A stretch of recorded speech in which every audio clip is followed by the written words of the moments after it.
Politikus Partai Demokrat Santoso ikut menanggapi rencana pertemuan Agus Harimurti Yudhoyono dengan Ketua DPP PDIP Puan Maharani. Santoso mengatakan dirinya mendukung penuh langkah Ketua Umum Partai Demokrat itu bertemu Puan.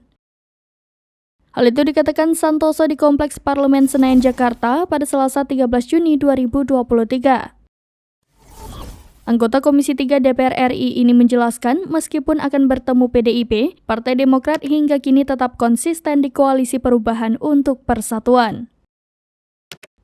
Santoso tak menampik bahwa politik abu-abu dan dinamis, namun dirinya sangat meyakini Demokrat sangat konsisten. Ia juga memohon doa agar partai berlambang Mercy tersebut iman politiknya kuat. Diberitakan sebelumnya, Sekretaris Jenderal PDIP Hasto Kristianto mengatakan Puan Maharani akan bertemu Ketua Umum Partai Demokrat Agus Harimurti Yudhoyono. Hal tersebut disampaikan Hasto Kristianto saat ditemui usai menghadiri acara peresmian kapal kesehatan Laksamana Malahayati di Pelabuhan Tanjung Priok, Jakarta Utara pada Sabtu 10 Juni 2023. Meski demikian, Hasto belum menjelaskan lebih lanjut soal kapan pertemuan itu akan dilangsungkan. Dia menjelaskan masih ada beberapa agenda terdekat yang akan dilakukan PDIP.